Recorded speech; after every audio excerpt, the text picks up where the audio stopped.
show's about to rock. Yeah. Welcome to the Get Busy Living podcast with the wonderful Bronwyn Boyle, and I'm Dr. Scott from Six Sense Acupuncture and the Healthy Habits Club. So thank you so much, Bronwyn, for joining us today. I appreciate that your time and your willingness to come onto the podcast, and thank you so much. And I can't wait to hear some gold nuggets of information about what you do and how you help people. So thank you very much for coming on. No problem at all. My pleasure. So I'll start off, Bronwyn, with the first question that I always ask, and that's tell us, Bronwyn, what gets you out of bed every morning? My puppy. Look, yeah, that's the honest truth. No, really, what really lights me up and gets me motivated is really getting to the crux of some really, I'm going to say, long-term issues, but maybe shorter-term realizations for people, and really just digging deep and finding out how to transform some stuff that hasn't been working. And I know it sounds cliched, but I just love what I do. Yeah, because you're helping the community, basically. You're getting to the cause. Why do they have these roadblocks? And yeah, basically they're helping them to kick that to the curb, and then they can evolve, they can transform. Is that a fair analysis? Well, I think one of the mistakes people make in the self-development journey is, I know what you mean by kicking it to the curb, but it's the realization that it's not always the same curb in the same spot. So you can think that you've solved something only to have it rear its head again. But really having the information to be able to reduce the occurrence, but also deal with it with more grace when it does occur. And so, that I'm glad you said that, because that leads me into my next question. So tell us, I see that you're a life coach, and that encompasses a lot of things. So tell us, how did you get into that? How did you get into life coaching? I guess, we teach what we need to learn, don't we? So I had my own life upheaval 20 odd years ago, and I had seen a teacher by the name of Carolyn Mace speak in Perth, and she was talking about her new book, Sacred Contracts and Archetypes. And I actually, to figure out what the hell was going on, because it was everything, it was personal, it was professional, it felt like the rug pulled out from under me in every area of my life. And so I found that archetypes were an impersonal way to look at a very personal journey. And it was through understanding patterns in me that really helped me understand the dynamics that were happening, the power plays, because archetypes are essentially power, whether you feel powerful, powerless, whether you can empower another person or disempower. So it really was, I find it to be one of the clearest tools, and there's so many great tools out there. But archetypes was the one that really cracked it for me.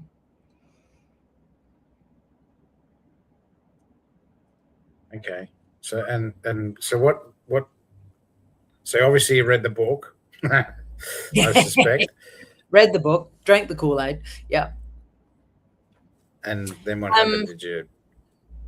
Well, I got to really see my patterns in the micro and their macro. And I think when things in really blow up in someone's life, they're an extreme version of patterns that have been operating on a much smaller level for a long time, or things that go ignored or avoided.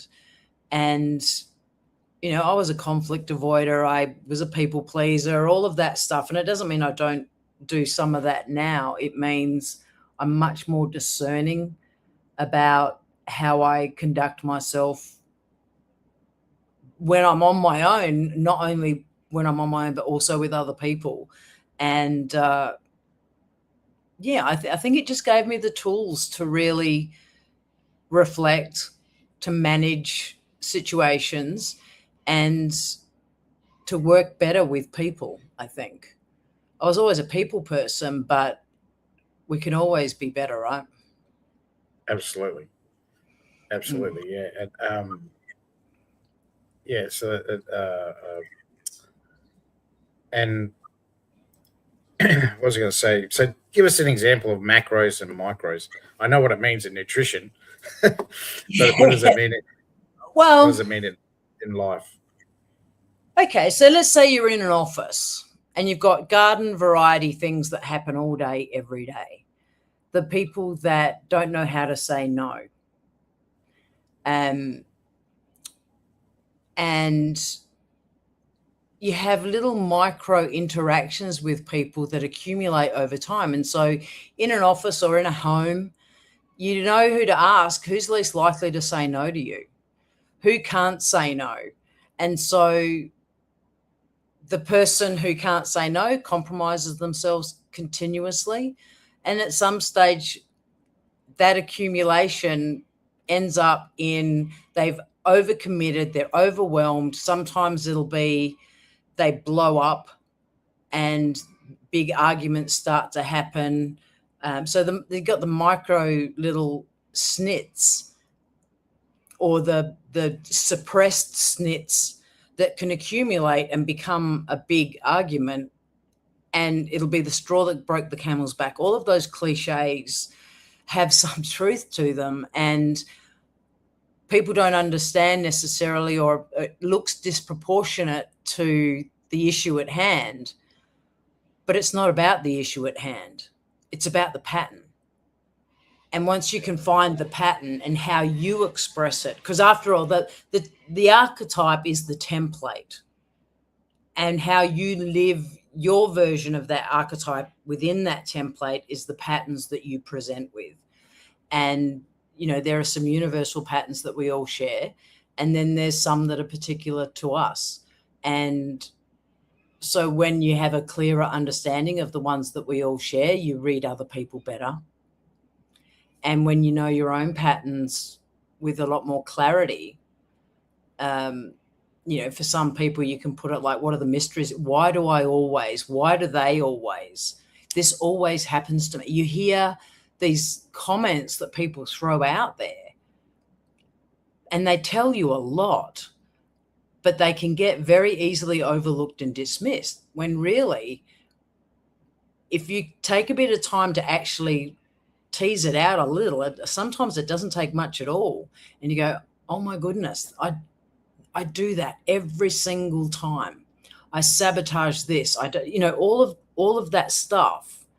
It's all there, whether it's in little micro expressions or a big, those things end in bankruptcies, divorces, deaths. Like, there's health issues. And I'm not like, the health stuff is really, because I know you're a health professional, it really plays out in people's health.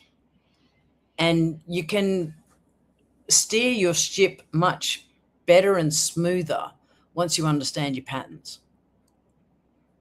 Absolutely. Well, you And you you see people's patterns all the time. You just have a different lens to look at them through. yeah, And correct. what you're doing Absolutely, is you're dealing with people's patterns. absolutely, absolutely. Yeah, and this, we're getting into psychology now, Yeah. because that's what patterns are. They're just patterns of behavior, and yeah, that like I'll give you a perfect example. I give messages to a lot of people in the morning, just say good morning, Hmm. and the it's quite interesting because some don't know how to react, so they just leave it. Some will leave, a love heart. Oh, I love that. Thank you very much. Some will actually say that. They'll actually say, "Oh, thank you very much." And then some people will say, Why did you send that? What what Yeah. what uh, um uh, you know, and they'll, or if I send it at 2 p.m., for instance, I'll say good morning at 2 p.m. It's 2 p.m. What are you doing? Why are you sending it at 2 p.m.? Yeah. So, it's sometimes, stuff gets in the way and I can't get to it early in the morning. So sometimes it takes a little bit of time to get around to doing it. So it's interesting to see the reactions. And that comes back to your routine for your day. So if you've got a good routine, you're going to react good to things. So and that's a positive thing that I'm sending out. Well, I think it is. But if you've got bad patterns in place, then you're going to come out with bad behavior. You're going to come out with bad things to say. Well, what is it? Is it Ricky Gervais says, just because you're offended doesn't mean I'm offensive. Yeah, absolutely. So I guess we make choices every day as to how we react to things and whether we allow ourselves to be distracted by really small things because that's a small thing to react to. But I don't know what people have going on that they react that way. You'd have to dig a little deeper on that one. Yeah. That's what I'm saying. Yeah. Obviously, there's bad things happening in their life, or that they've got into a pattern of behavior that everything's not everything, but some things are negative to them. Yeah, and people go through negative phases, which a lot of people do. Things aren't going right. Everything seems to go the wrong way. And it's like bad things happen in threes and those types of things. And I just take a breath. Yeah. Yeah. Yeah. Well, it all comes back to how do you react to something. It doesn't matter whether it's positive or negative. If you can still, it's the old saying, if you get served lemons, make lemonade. Yeah. So I'm just trying to serve up some lemonade. Yeah. Yep. And some people don't like it. So that's their personal choice. And there's always the unsubscribe button. But I don't put any carbonated water in my lemonade either. So. Oh, you like your lemon juice straight up? Yeah. You can sweeten it, but other ways. You don't have to use carbonated water with sugar. Yeah. Or other ways. And so what happened then? So you read the book, you got the Kool-Aid, so what got you into what to the business that you are now? Well, did you work for someone else or what happened? No, I went off so I was working in the Department of Justice at the time. We called it the Department of Injustice, but and I always seemed to have these poison chalice positions, like, and it felt like fix this. And, the justice system is any of those big structures, education, health, justice, they're big structures. And there's a lot of very little cogs that work in them and some bigger cogs. And you can get ground down by the relentlessness of it. And at the time there was a few major, well, to me, they were major incidents. Apparently they weren't, but, some signs that this really wasn't the place for me anymore. And at the time when I really, in the time between reading the book and listening to the lectures and whatever, I had, climbed up, I guess, the government ladder to a decent managerial position. And it was my first really big promotion. And I was manager of operational review for prisons at the time. And I was preparing for my first big review of a medium security remand prison in Western Australia. And WA. Oh my goodness. Yeah, I'm originally from WA, and a woman committed suicide in front of me.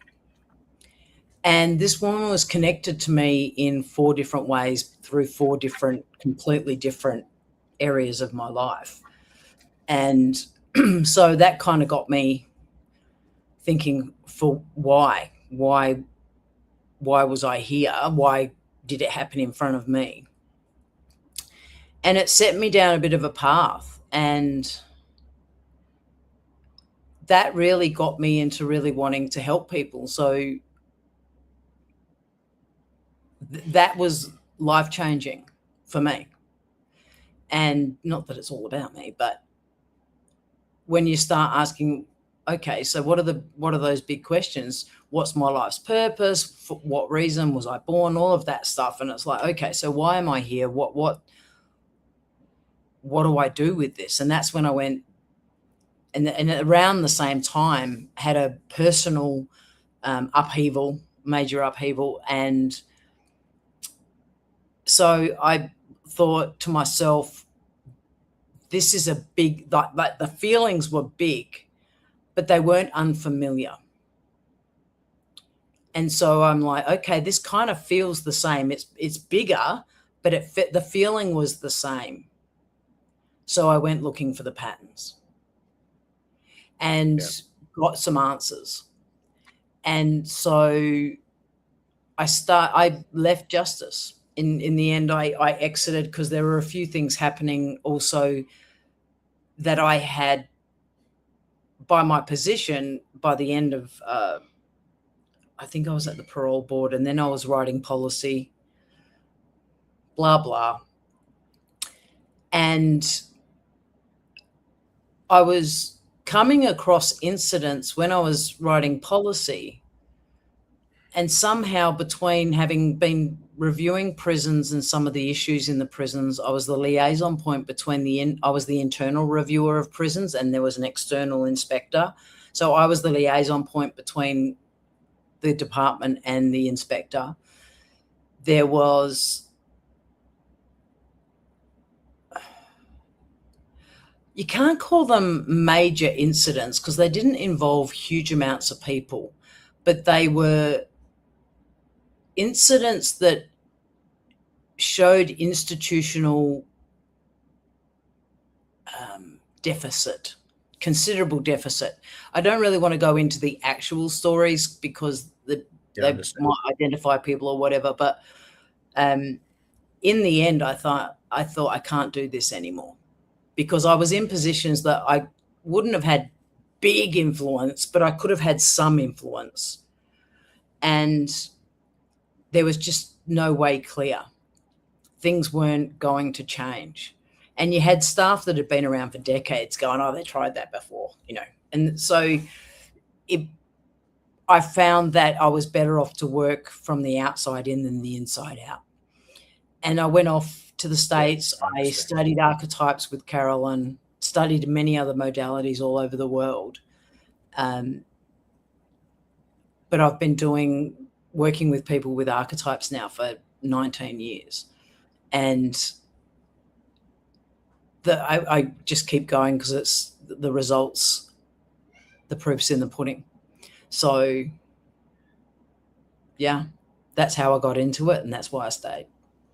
Yeah, so I understand what you're saying. I worked for Queensland Health for a while, and I understand what you're saying. The beast is big. Yeah, they're big beasts, and some of the structure that's in place it's not that it's not there for a reason. Yeah, it's that sometimes when you're in a job or in a career, it's not about making the place wrong, because it obviously works for a lot of people. It's realizing that I don't fit in. It's not a fit for me anymore. And rather than spend a few years grumbling and carrying on like a pork chop and beating my head against a brick wall, and I made the decision for myself that, you know what, it's time to go. And so I set up my coaching business. Yeah, gotcha. Mm. Um, and yeah, I get what you're saying, because I saw it. I was 10 years Mm. in QH, and um, it just the system just grinds and grinds, and um, uh, injustice might be a bit different it's in health, because it's not really health. Yeah. It's uh, and the thing is, you just see this revolving door. You see the same people coming in and out, and you just think to yourself, well, this obviously isn't working, because well, for the system it's working, because they got repeat um, Customers. customers, Mm. customers, repeat customers. So it's a win-win for the GovCorp. So they get it. And yeah, you're just a cog. You're just another cog in the wheel, and you just you can't Well, change and that. I always held the belief that if you're not working yourself out of a job, you're not doing your job. So, Yeah, and really, I mean, I don't want to go all out on running government down, because there's a lot of people that benefit from it. But big structures have big problems, and change is very, very slow. And what I find by working through self-responsibility and self-development is that you change from the inside out, and you can make different choices. You've only got one life. No one else is paying your bills. No one else is living your life for you. You've got to make the choices for yourself about this one life that you have. How do you want to live it? Who do you want to be? Who are you? And it, take a bit of time to find out, because there's a whole world of you open and available to you if you just look a little. And some people look a little, I akin what I do to yoga. You can do it as an exercise, and you can do it as a spiritual practice, and there's everything in between. So you can do a little bit. For some people, it's finding out one core archetypal pattern is enough to unlock enough of a world for them to carry on for a great period of time, until another roadblock comes along, and then maybe they'll look at another bit. And some people do a deep dive, and they want to excavate their soul and find out the reasons they were born. But that's not for everybody. Some people just want to go, this thing keeps happening. Is there a reason? And if you can give them a template that gives them an explanation for that reason, it gives them something to work with. And there's so many how-to books out there, and if you've got the how-to people, and you've got the people that will follow the steps of how to, but not everyone's built that way. So really, my call out is for do some self-development and find something that works for you, because archetypes aren't for everyone. There's heaps of modalities. Even in health, there's Chinese medicine, there's pranic healing, there's all kinds of alternative health methods. And when you find one that works for you, use it. Absolutely. And so was when you got out of injustice and you went into your own business, did you have to try and find your own niche, or what was it not? For me, it was not easy at all at the start. It was very difficult to I think get the business rolling. I spent a lot of time in America. So the American, like different countries and cultures have different levels of understanding and acceptance of different modalities. And I find in Australia that Australians aren't as open to coaching. Whereas, in the States, everyone's had a therapist for their whole life, just about, so therapy, and I'm not that I'm a therapist, but I'm talking about a mindset of asking for help and looking for some understanding. Whereas here in Australia, it's much more, she'll be right, mate. That's Absolutely. life. Drink concrete, all of that Yeah, stuff. yeah. But we have a society where, women in their 50s are the biggest growing number of homeless in the country. Yep. We've got the rate of suicide in men is off the chart. Like, I don't even know what to say to that. Like, there is so much help available, but somehow as a culture, we are resistant to admitting that we're not doing well and we're not functioning at our highest, when obviously we're not. And it's not about judgment. I lean on my justice years a lot, in that it taught me so much. And one of the biggest lessons I learned in justice was you can't judge. And judging someone else just makes yourself feel a bit better. And, because I worked in prisons, I worked in community justice, courts, mental health. I worked in all areas of justice. And everybody's got a story that'll bring you to your knees. And for some people, it ended them in prison. And often it's the chaos of their lives, chaos and poverty. And people think prisons are full of murderers and big, bad people. Yeah, there's some of those, but there's a lot of people who, yes, their choices led them there. And I'm not making excuses, but there's some reality around the economics of people's life and some of the choices they think they have at the time. It's not as cut and dried as people think. And I know, hand on heart, I'm able to sit with someone or Zoom with someone, whichever way we connect, they can say anything to me and there's no judgment. Because the minute I judge someone, I can't help them. You have to actually, I'm not saying you have to walk a mile in everyone's shoes, but you really have to put your judgment aside. And you're the same. You have to be able to not judge people around their health issues, because that's what stops people asking for help. Is the biggest thing that stops people is, what will people think? And who cares what people think? They're not living your life. And like I said before, they're not paying your bills. They're not putting a roof over your kids' heads. They're not insuring your car. None of them are doing any of that. They're just sitting there going, what'd you do that for?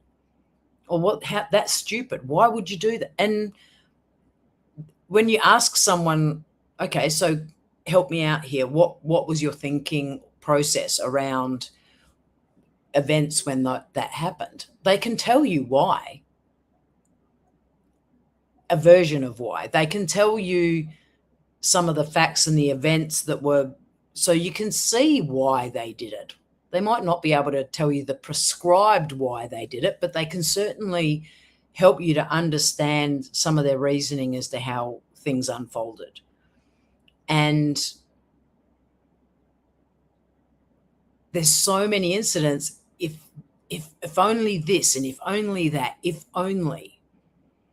And for a lot of people, if only they'd asked for help sooner, or listen to their intuition sooner. People are very intuitive and they know, they just don't want to know the answer. And I think that's leads me to the definition of a regret, a true regret. And people say they regret things all the time, and I think they small R regret things, but a big R regret is when you did something and you knew You knew in your heart of hearts at a depth that you shouldn't have done it. Whether it's respond to that text, not answer the phone, gone to work that day. There are some days you're not fit for human consumption, or there's so many instances when intuitively we knew, but you have to have the development of self and the self-esteem to be able to discern what the intuition is telling you, and then be able to have the inner tools to be able to act on it. Am I making sense? Absolutely. So Yes. that's the crux of it. It's about removing the self-judgment and allowing yourself, and archetypal patterns can lay dormant for a long time. And they're just sort of waiting there. And like an example being, you have archetypes, and I'll use the mother as an example. The mother archetype has some really heavy lifting years. And then the kids get more independent. They go on and have their own lives. So you'll never not be a mother. But the mother, heavy lifting mother archetype gets to take a step back and still have the view of the mother, but not have to be packing lunches, changing diapers, getting kids to school and all of that stuff, right? So that's when you start to see mothers, and they're not gender specific, by the way. Yes, most archetypal mothers would recognize themselves as I don't even want to go down the gender track, but anyway, women. But they become teachers, they go back and study their hobbies, they start businesses, they start exploring parts of themselves that have been overshadowed by the mother. So it's really looking at what else is there in me, and it's animating that to a level that you can work with it and use it and make it more purposeful, not accidental. I understand. Yeah. Yeah. Get it. Yeah. You were talking about before, Rose. I'll give you a good example about our what do you call it, culture. Yes. So I was working in a hospital, and one of the nurses was in charge of the men's group. So the men's group in the hospital was for all the guys, and what they did, it was like a social club basically, but it was also about mental health and stuff like that, right? So he found out that I was an acupuncturist, and that I was going to, look at things very differently to conventional medicine. And we had conversation, and he said, "Well, would you like to do a presentation?" I said, "Yeah, of course. Yeah, I'll talk about health and how they can turn things around." Well, I guess so. He advertised it. He was the only one that turned up. And they had this meeting once a month, right? They had this meeting once a month. So the next month they had a cricket match organised, and there was going to be, booze and food. Everyone turned up. Everyone turned up. So this is what I'm trying to say, is that it's in our culture, like you were saying before, that when there's the carrots in front of them, they will do something about it. But when there's some information that can be given to them, as guys, we just don't want to accept it. We just don't want to hear about it. There's pockets of change, though, and I think post 2020, mental health is slapping everyone in the face, and it's no longer able to ignore it.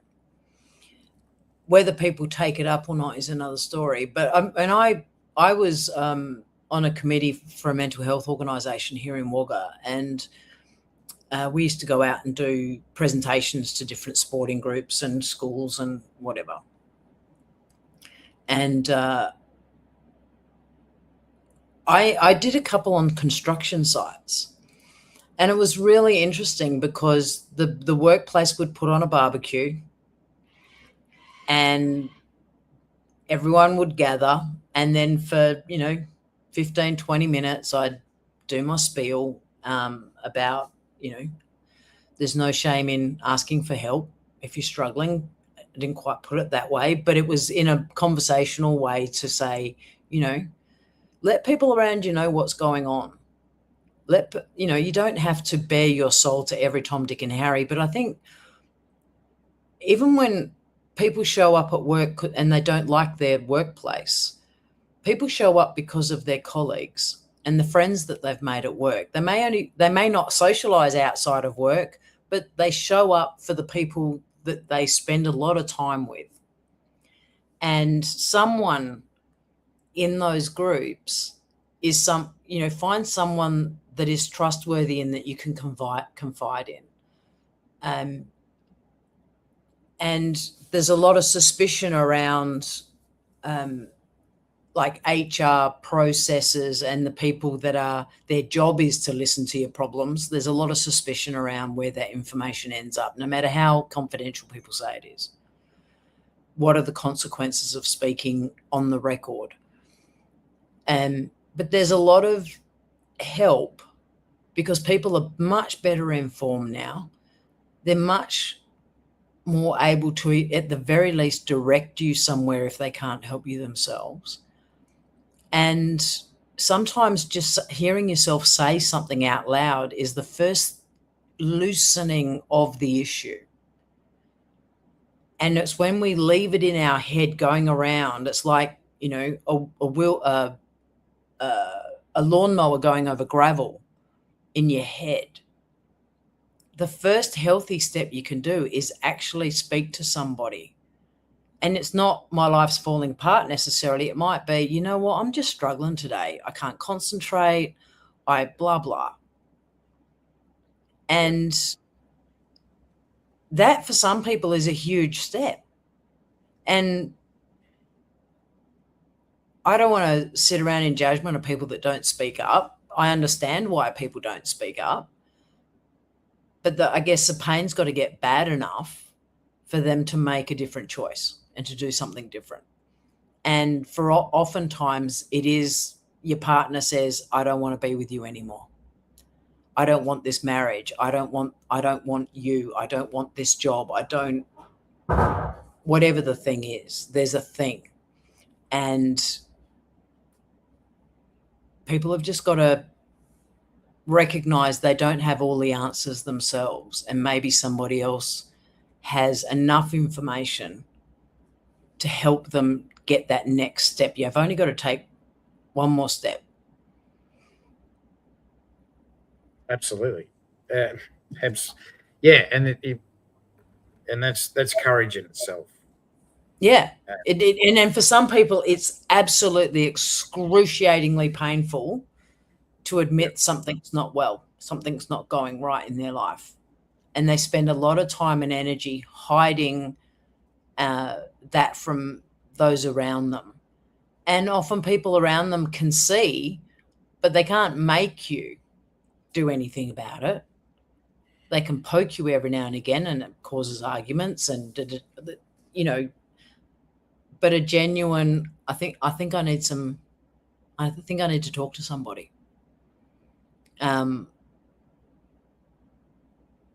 It's important. Absolutely.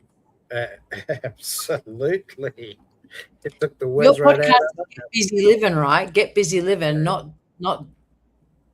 not wasting away, feeling like you don't belong, nobody cares, I'm stupid, I'm not good enough. Whatever the story is that people tell themselves, it doesn't matter, and it doesn't matter who you are or what status people think you've achieved. Everybody, every walk of life has those thoughts at some point in their life. Absolutely.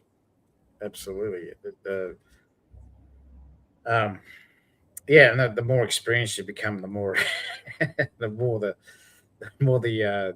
monkey mind, I call it. That's what Yeah, calls it yeah, anyway. monkey brain. Monkey mind plays tricks on us. Yeah, absolutely. My mentor says we only have one or two great thoughts a year. I like that. I like The that. rest is just crap. That's what he says. And he said he says he actually goes on and he talks about, because in Chinese medicine we talk about the organs control our thoughts, the organs, and their neuroscience is starting to catch up. Mm-hmm. And he reads about that, and he said that the good thought that you had for that year has been building up in you 2 years ago. It started 2 years ago, and it finally came to the fruition and to the surface and got into your brain and said, "Hey, we need to talk about this and do this." So the big life events, the life changing events, they usually started a couple of years ago, and finally Yes, they do. They finally pop. Yeah. manifests in our head, and we finally do something about it. So I'll just go on to some testimonials. So tell us about how you've helped someone, how you've helped someone with these issues that we're talking about. Well, I don't want to dwell on the negative too much. I just want to qualify a couple of things, and then I'll answer your question. We spend so much time looking at our crap, we forget to look at our magnificence. And one of the things that I love about archetypes is you don't have to be swimming around in the crap of your life to actually do some development, because it's that thing of, I'm pretty good at this thing, or I have a thought about, I've always wanted to do this.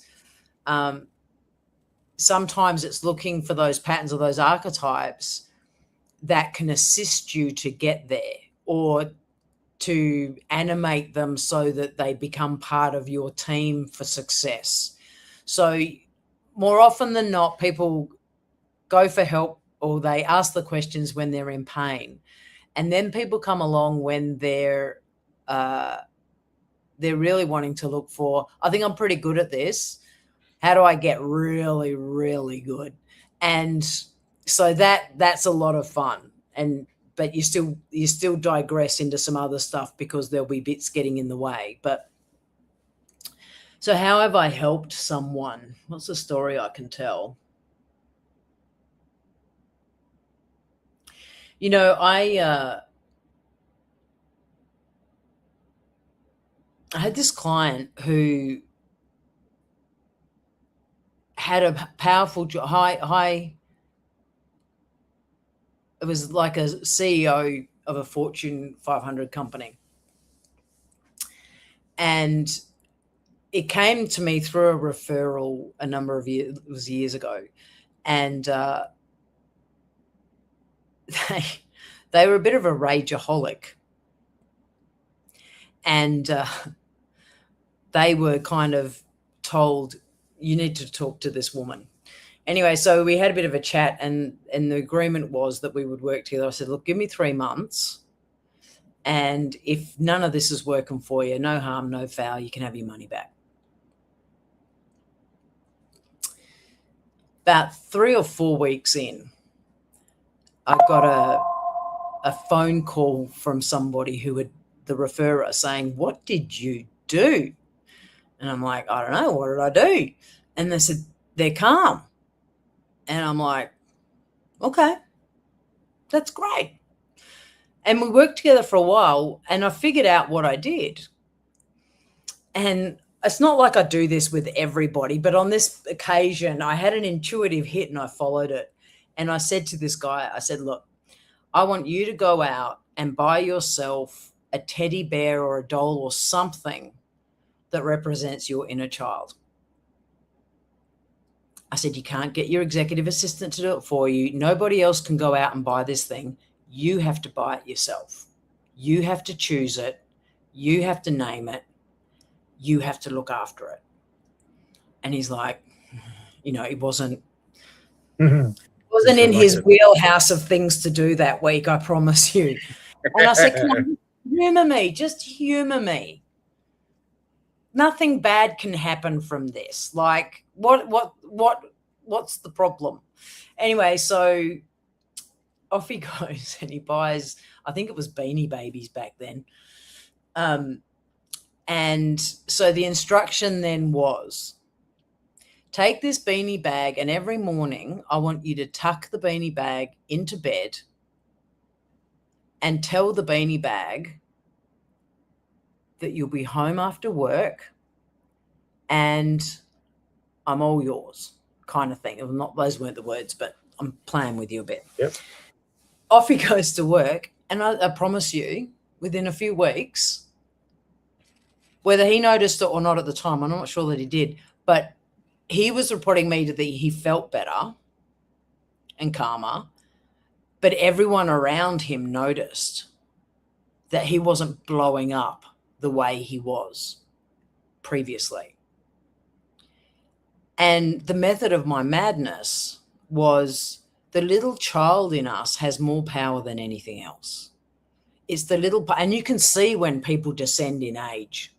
And when someone's a rageaholic, one of the answers could be that it's the little part of them screaming to get out and get noticed, get looked after, get whatever the thing is to that particular person. Yep. And that's probably one of the more extreme versions of, not everything's that extreme, but it was gold. And I tell that story all the time because it was so profound in how much I want to say he learned to love himself. Yep. And he became soft and kinder. That's exactly what's happened. And he exactly what's happened. Yeah, he nurtured himself, his little self, and the symbol of his little self was this little beanie baby. And it was perfectly and I talked to him about, okay, so you put your baby to bed, like you put your little one to bed. What did you say? What was the conversation you had? And he would begrudgingly to begin with, but then he got quite animated. So I watched him transform over the weeks then he would get excited because then he started to notice what the beanie baby said back to him. Not literally, but obviously within his head, within himself, he was nurturing himself and growing himself up on the outside whilst taking care of this little part of him saying, I am coming home. It is okay, but I have to go and do big people work today. We can play when I get home. And he ended up having a really delicious and gorgeous dialogue with himself. And it transformed him. And it was that one thing. And, you know, we did other work together as well, but that was the beginning point. And I thought to crack this tough nut, because he was a tough one, and he didn't want to do the work, but he was under threat. And it's somebody who obviously had some power in his life, that I had to go hard or go home. And I chose that, and it worked, and I'm grateful. Awesome story. That's an awesome story. Oh, no, I love that story. It's one of my favorites. I've got a few, but that's one of my favorites. I love it. So, we're sort of running out of time. So, you've done well, mate. So, we've done well. We're up to almost the 50-minute mark. So I'll move on to the third question. Mm-hmm. So, tell us, who's your ideal client? Who's the person you want to help the most? I want to help someone who wants to be a better version of themselves. And I know that's very generalist, but I think some people who have been wondering about a mystery in their life. Why do I do that? That's a really nice place to start, because the crap in your life will naturally come up at some point, or not. If you only do 1 or 2 sessions, then it may not necessarily.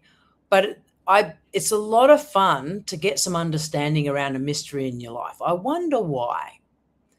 And that can unlock a whole world of discovery, which is why I have the discovery session.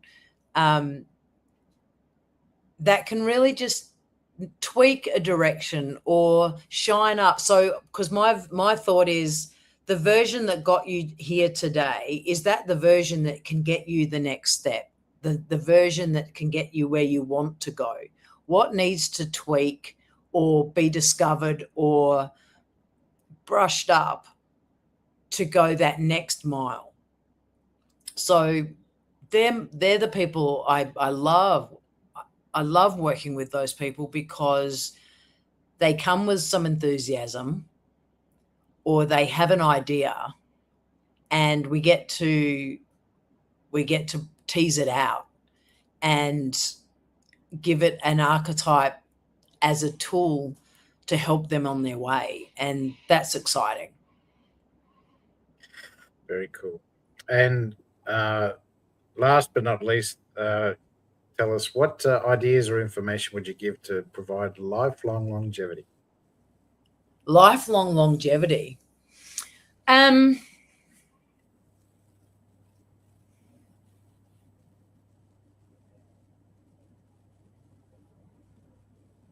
Don't sit on conflict.